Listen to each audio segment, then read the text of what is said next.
유산화 사업 꼭 해야 하나요? 여러분들은 어떻게 생각하세요? 저는 저에게 끊임없이 초기에는 많이 질문했던 것 같아요. 너 유산화 사업 꼭 해야 돼? 제품만 먹으면 안 될까? 그런 생각을 처음에 했는데 제가 유산화 제품을 섭취한 거, 유산화를 만난 거는 10년 차예요. 처음에 소비자로 만났고 많이 아팠고 그래서 유산화 리셋을 통해서 앞에서 체험 사례를 많이 해주신 분들처럼 정말 미라클처럼 많이 좋아졌어요.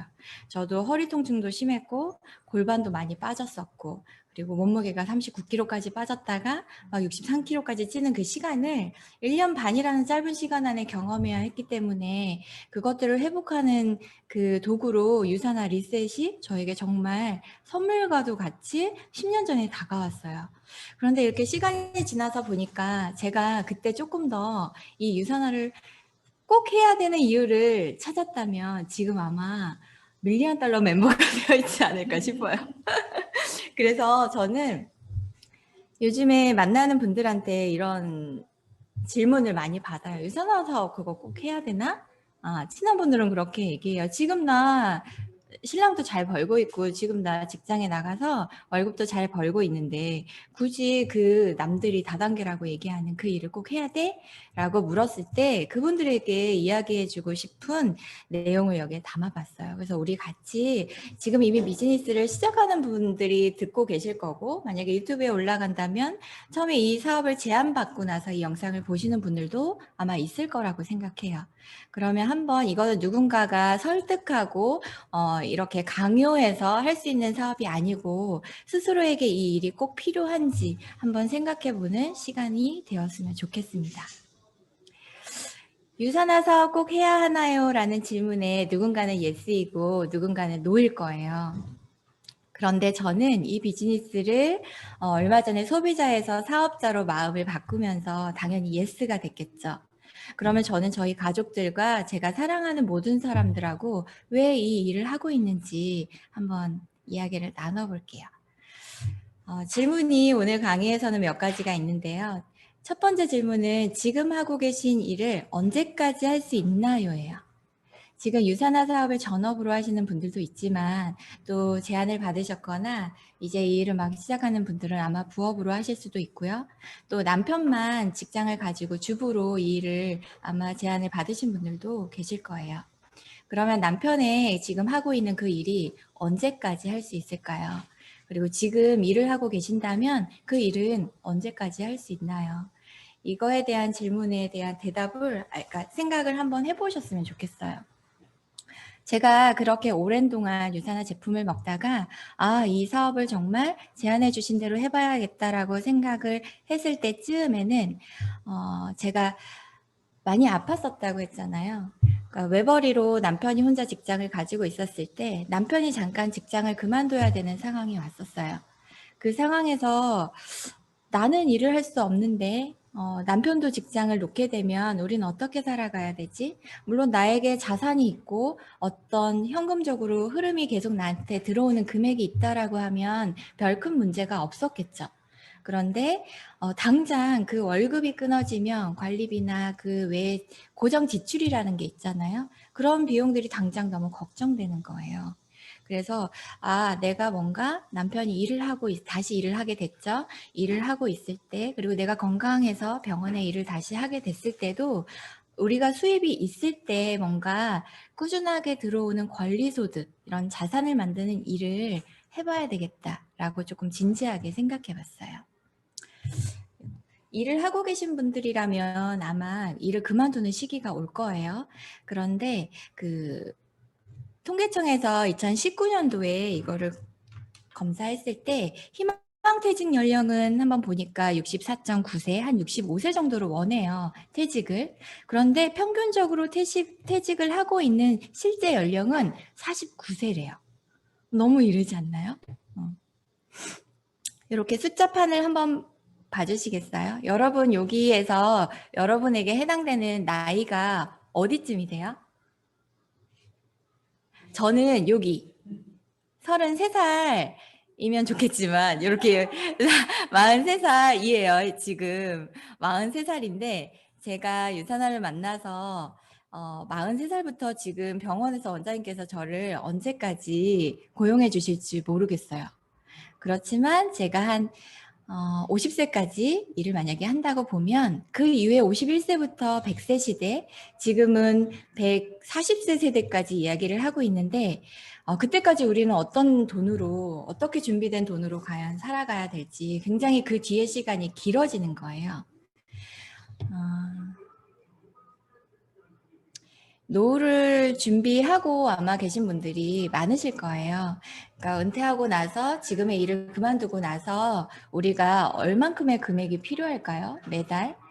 부부가 이렇게 같이 생활하는 데 있어서 한 달에 한 255만 원 정도가 통계적으로 나온다고 해요. 이거는 뭐 물가 상승이나 내가 아프지 않는다는 조건 하에 기본적인 생활비 정도가 되겠죠?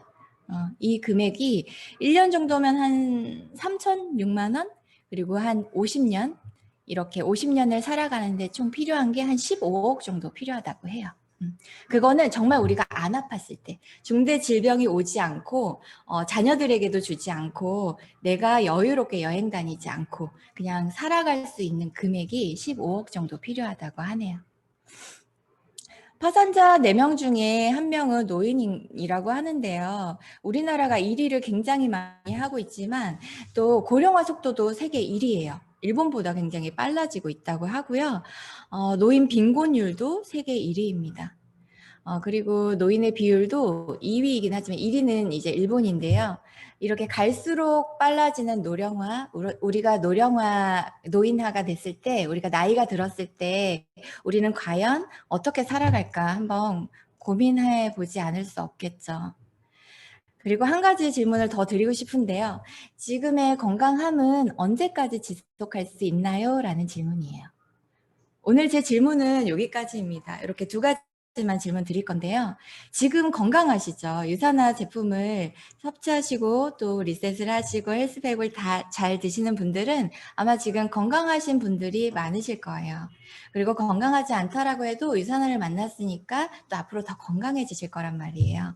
그런데 이 사업을 제안받으시고 아직 유산화의 제품의 경험이나 어떤 이런 부분이 없다라고 한다면 지금 나는 건강해. 앞에서 강의 들은 것처럼 나는 비타민이 필요 없어. 나는 영양제를 안 먹어도 지금 밥을 잘 먹고 아픈 가족들도 없고 지금 나도 건강하거든. 이라고 얘기하시는 분들을 분명히 만나실 거예요. 그런데 제가 10년 전에 아이가 100일 때 그날 아침에 제가 욕실에서 심장이 너무 빨리 뛰어서 호흡을 할 수가 없어서 쓰러졌을 때 그 전날 제가 알았을까요? 저도 몰랐어요.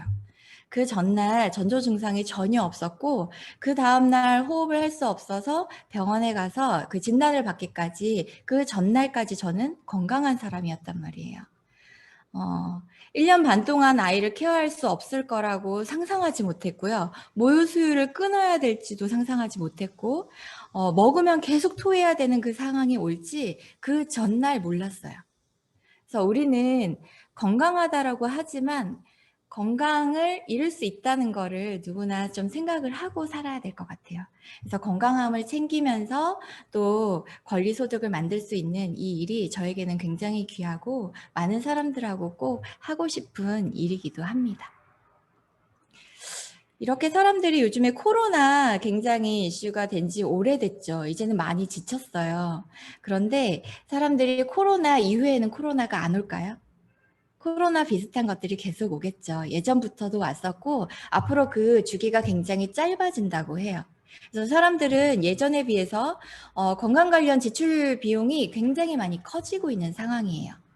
국가별 1인당 연간 지출 비용을 보니까요. 1인당 500만 원을 연간 500만 원을 지출하는 나라도 있고 1000만 원을 지출하는 나라도 있고 50만 원을 지출하는 나라도 있는데 전 세계적으로 연간 지출 비용을 보니까 약 8천조 원의 지출이 이루어지고 있어요. 그래서 건강 사업을 하는 이 유산화 비즈니스가 얼마나 비전이 있는지 여기서도 볼 수 있는데요. 세계적으로 저명한 경제학자인 폴 제인이라고 모두 아시나요? 모르는 분들도 있고 또 아시는 분들도 있겠지만 앞으로 백만장자는 건강식품 사업에서 나올 것이다 라는 이야기도 또 하고 있고요. 우리가 이렇게 코로나로 불안한 시대, 그리고 은퇴가 빨라지는 이 시대에 부수적인 수입을 얻을 수 있는 방법은 없을까라고 많은 분들이 고민해요. 그렇지만 그 방법을 찾기 위해서 자영업도 하고 또 다른 방법들을 다 찾죠. 그런데 자영업을 만약에 은퇴를 하거나 아니면 매버리에서 조금 커피숍을 해볼까, 치킨 가게를 해볼까라고 해서 자영업을 만약에 오픈하시는 분들도 주변에서 볼 수 있는데, 자영업이 나쁘다라는 게 아니고 한번 실태를 살펴보면 자영업을 하시는 분들이 하루 평균 시간이, 이거는 평균이긴 하지만 하루에 9시간에 한 24분 정도 일하는 것으로 나타난다고 해요. 근로자들이, 임금 노동자들이 한 8시간 기준으로 일하는 거에 비해서 조금 더 일을 더 많이 해요. 그렇다라고 하면 평균 그런 영업 이득, 순이익 이런 것들이 훨씬 더 높아야겠죠. 왜냐하면 투자한 몇 억의 비용도 있을 거고 나의 시간도 더 들이고 있기 때문에요. 그런데 옆에 그 영업이익 부분을 보니까 숙박이나 우리 음식업을 기준으로 봤을 때 나에게 떨어지는 영업이익이 연 3,100만 원 정도 나와 있어요. 그럼 연봉이 3,100만 원이면 한 달에 한 200만 원 좀 넘는 금액을 가지고 간다라는 거예요. 근데 제 주변에 자영업을 하고 있는 분들은 이 금액보다도 낮은 분들도 굉장히 많아요. 인건비로도 많이 나가지만 코로나 상황으로 문을 닫는 경우도 있고요. 또 임대료의 또 관리비에 이런 부분 때문에 실질적으로 본인이 가져가는 비용이 알바생들이 가져가는 비용보다 적은 분들도 있어요. 이렇게 자영업을 살펴보면 창업할 때 내가 망할 거라고 생각하진 않지만 창업하고 폐업할 때까지 이렇게 프로테이지를 보니까 한 5년 정도 후에 창업을 해서 폐업하는 분들이 열에 한 7명 정도 되는 걸로 나타나고 있습니다. 잠자는 동안 돈이 들어오는 방법을 찾아내지 못한다면 당신은 죽을 때까지 일을 해야만 할 것이다라는 되게 두려운 단어를, 이 글을 옛날에 봤을 때 처음에는 이게 그래 뭐 돈이 들어오는 방법을 모르면 돈을 벌어야겠지 라고만 생각했었는데 시간이 갈수록 이 말이 되게 두려운 거예요. 내가 자는 동안에 돈이 들어올 리가 없죠. 제가 병원에서 일을 하는데 자는 동안 돈이 들어올 일은 저는 없어요. 저는 자산을 가지고 있지 않기 때문에 자는 동안 돈이 들어오지 않죠. 하지만 제 레그 안에서 멤버십들이 헬스팩을 먹고 샤워젤을 사고 유산이멀즈를 구입하면서 제가 자는 동안 저는 이제 돈이 들어오는 방법을 알게 됐고 그렇게 지금 만들고 있는 과정입니다. 근데 잠자는 동안에 돈이 들어오는 방법을 여러분들이 없다라고 하면 죽을 때까지 생계를 위해서 일을 할 수도 있다라는 거예요. 예전 강의에 제가 이렇게 로버트 기요사키의 책에서 현금 흐름의 4분변을 보고 굉장히 깜짝 놀랐거든요. 저는 이런 것들을 굉장히 알게 되면 쉽지만 이렇게 현금이 들어오고 돈을 버는 사람들이 이렇게 네 분류로 나누어진다는 게 되게 신기했어요. 그러니까 월급자들도 있고 또 자영업이나 또 전문 직장자들 그리고 사업가, 투자가 이렇게 네 분류로 이루어져 있는데요. 이 권리소득이라고 하면 돈은 지금 다 벌 수 있죠. 직장을 다녀도 벌 수 있고 자영업을 해도 벌 수 있고 또 사업가들도 투자가들도 다 벌 수 있지만 이 돈의 성격이 조금씩 달라요. 이렇게 왼쪽 국면에서 일을 하는 분들은 노동 수익을 가지고 가죠. 내가 일을 하지 않으면 이 수익은 갑자기 제로가 되는 거예요. 그리고 이렇게 오른쪽에서 수입을 만들어가고 있는 분들은 권리 수익이라는 부분을 가져가고 있어요. 이거는 내가 앞에서 얘기한 것처럼 잘 때나 일을 할 때나 여행을 갈 때나 시간을 초월해서 수익을 만들 수 있다라는 거예요. 그럼 여러분들은 이 두 가지 수익 중에 어떤 수익을 가져가고 싶으세요?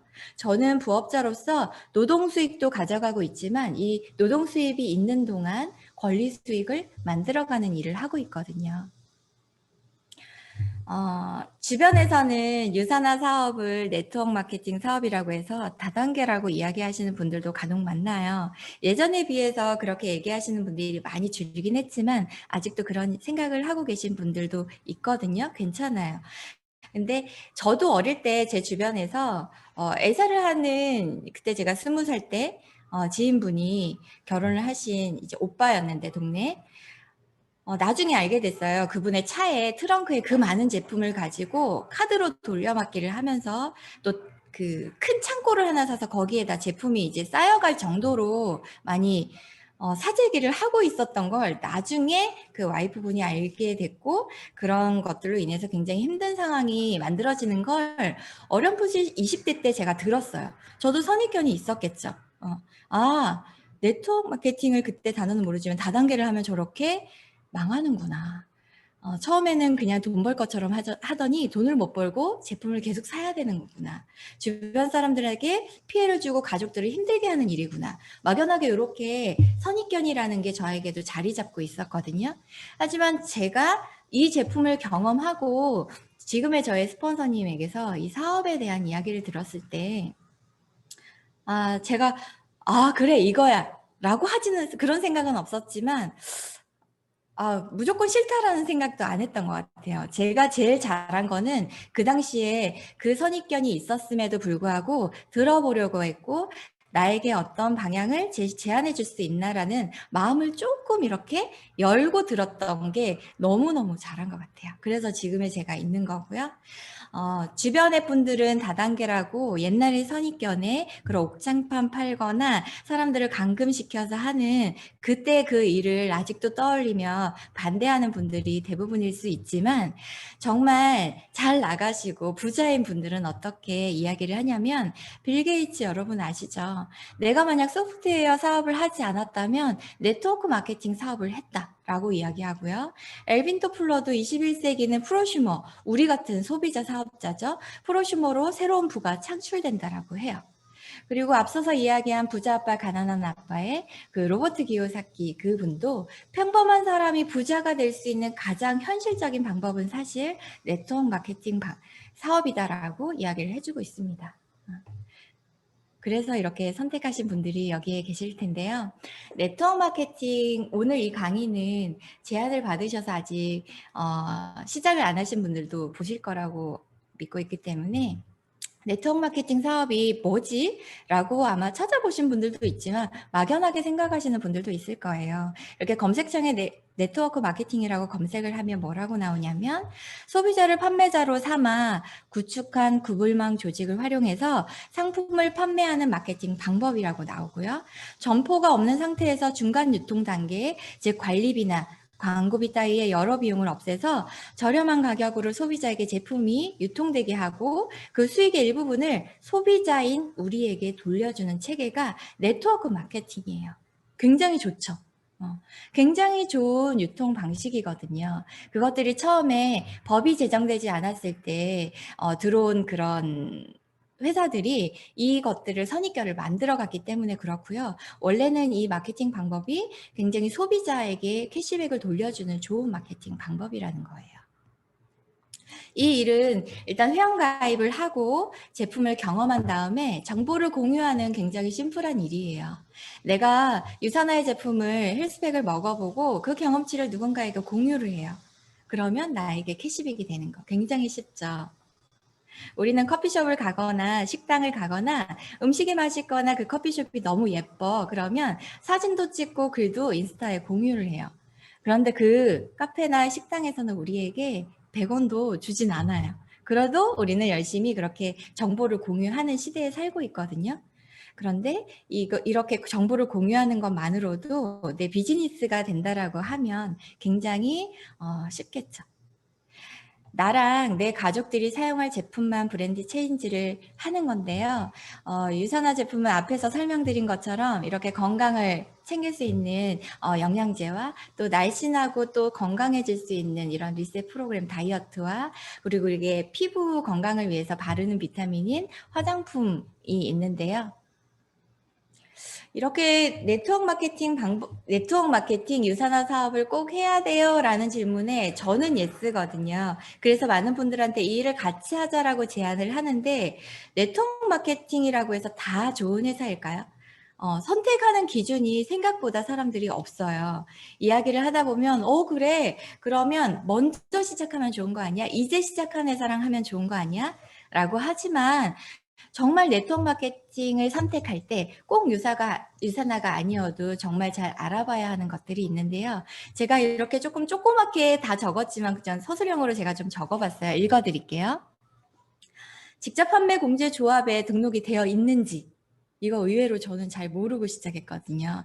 직접 판매 공제 조합에는 등록이 되어 있는지 확인을 하셔야 돼요. 인터넷에 들어가면 직접 판매 공제 조합을 검색할 수 있고요. 거기서 회사를 쳐볼 수 있어요.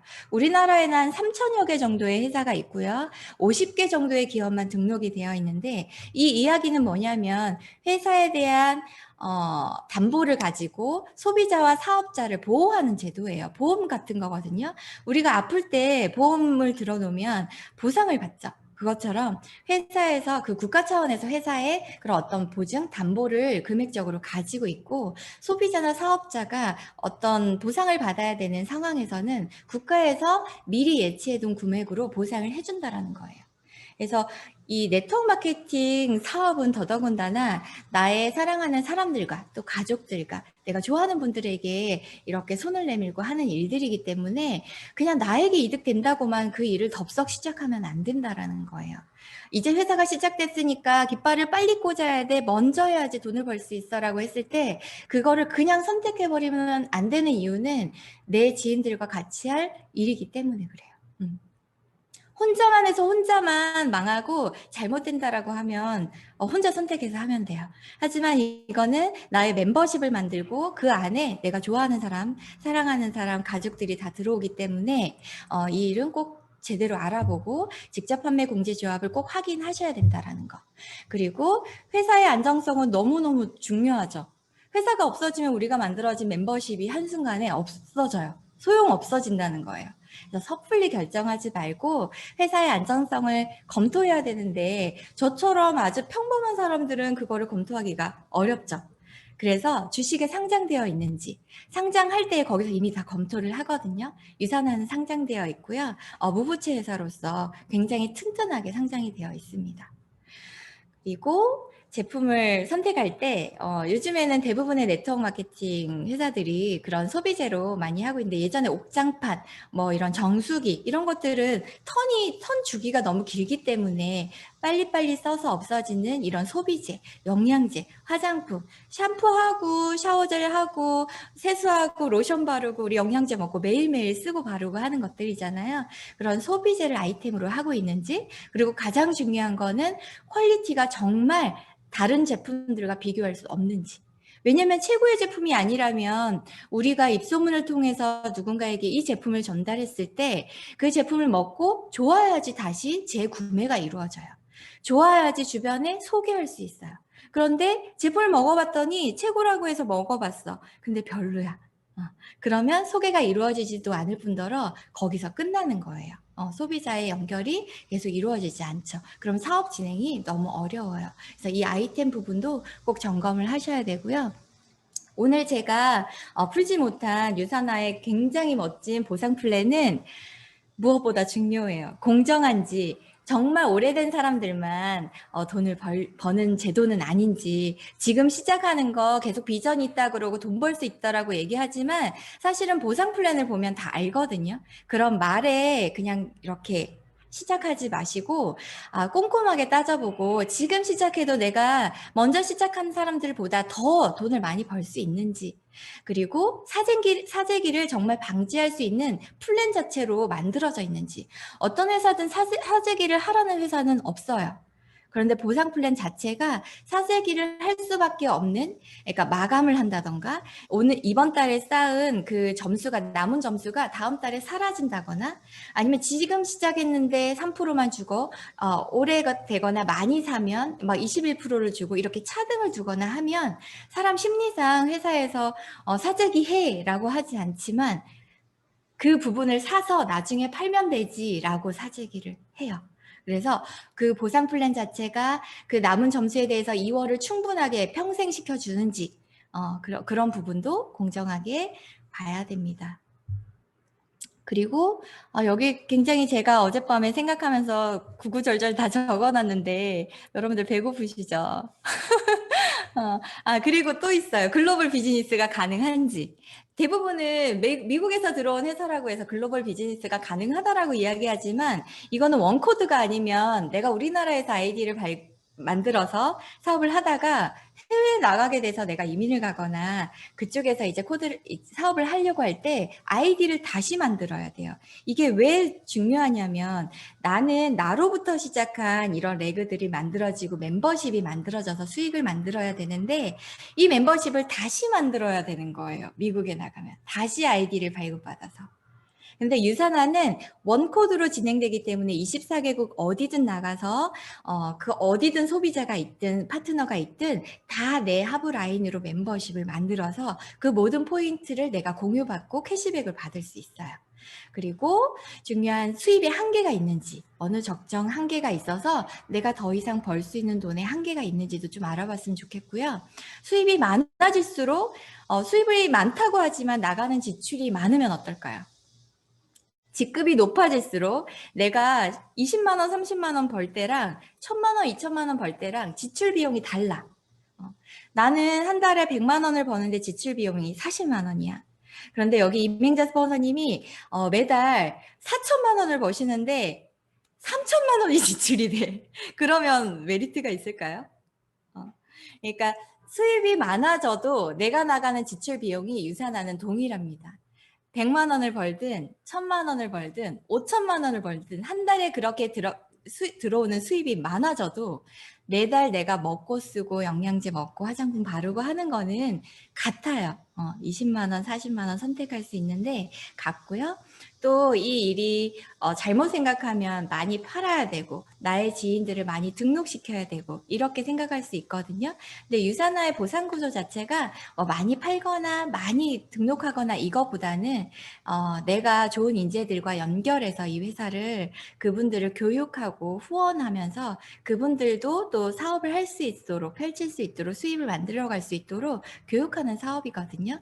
뭐 같지라고 생각할 수도 있지만 엄연히 내가 혼자 팔러 다녀야 된다라면 저는 사실 이 일을 못할 사람이고 시작하지 않았어요. 그리고 장기적으로 파트너와 나와 또 윈윈할 수 있는지 같이 성장할 수 있는 구조인지 이 보상 플랜을 깊이 있게 들여다 봐야 하는 이유는 이 모든 거를 이 보상 플랜에서 알 수 있습니다. 꼭 한번 저희 글로벌 탑스 드림 그룹의 보상 플랜 영상 꼭 참고해 주시고요. 그리고 오너마인드가 무엇보다 중요하죠. 이거는 앞에서 설명드린 제품에 대해서도 선택할 때 오너마인드가 중요하다라고 TV에서 의사 선생님들도 많이 얘기하시더라고요. 왜냐하면 가짜일 수도 있죠.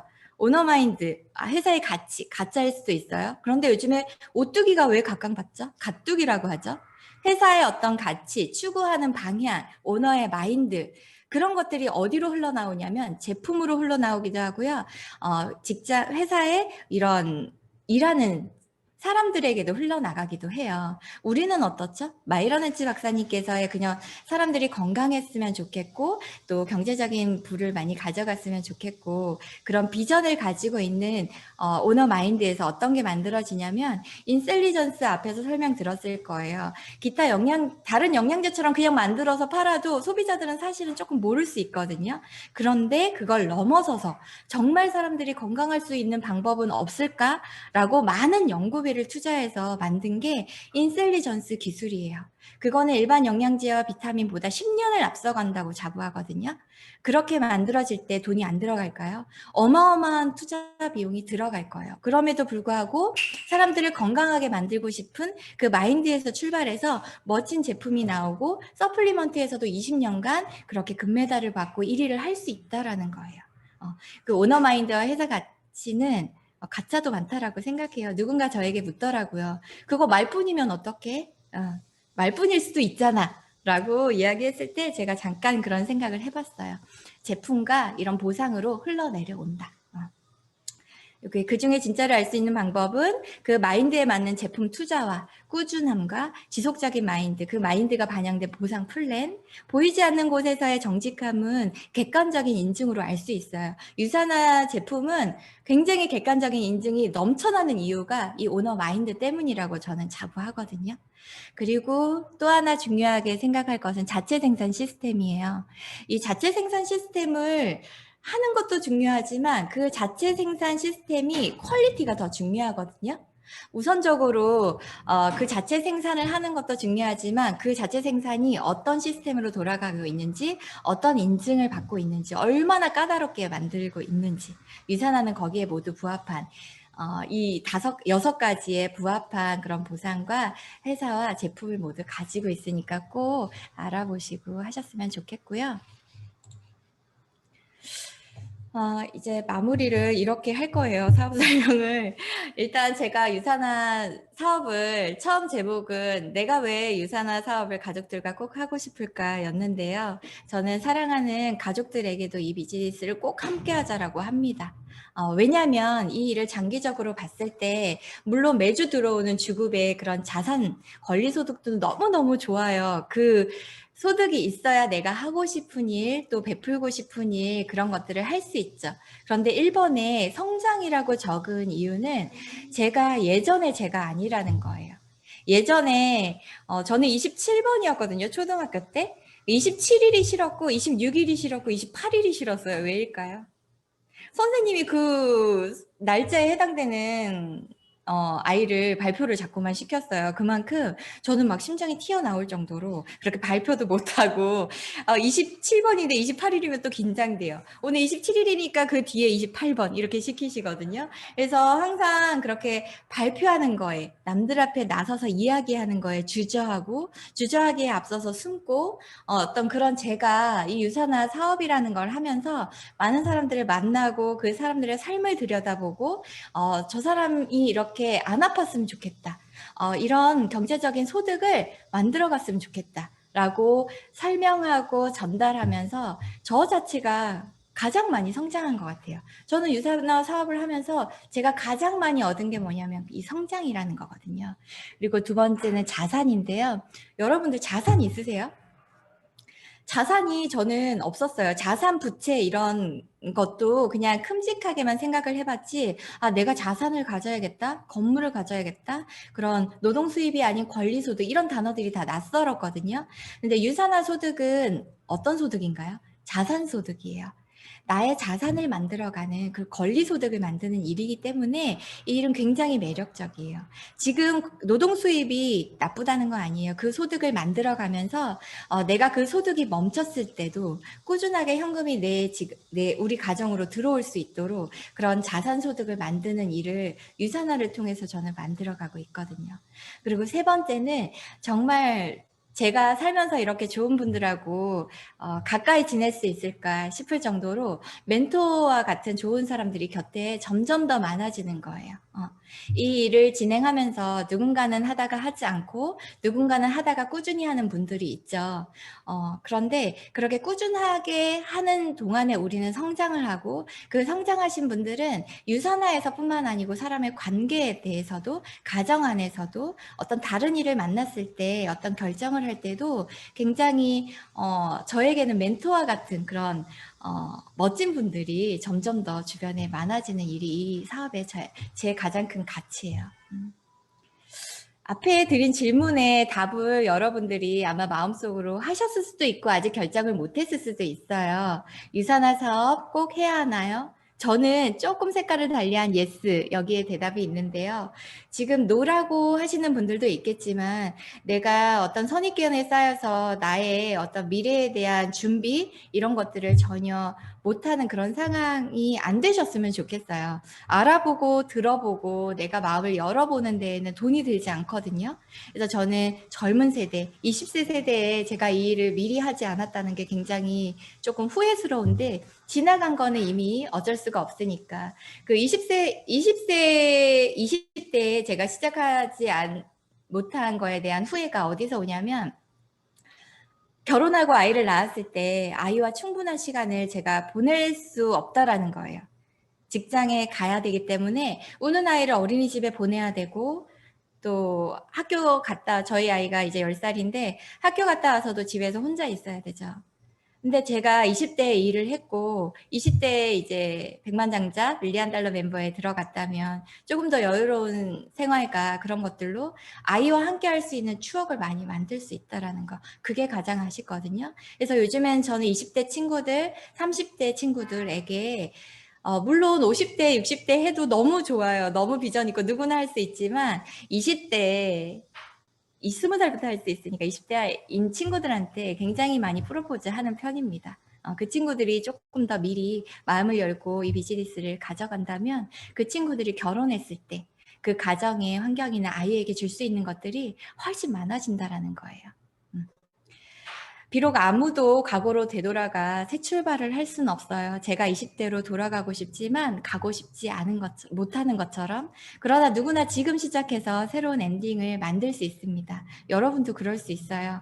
지금 어떤 선택을 하느냐에 따라서 내 인생의 엔딩을 새로 만들 수 있습니다. 오늘 제 강의는 여기까지고요. 점심시간이 훌쩍 넘었어요. 얼른 맛있는 식사 하셔야 될 것 같아요. 네, 이만 마치겠습니다. 감사합니다.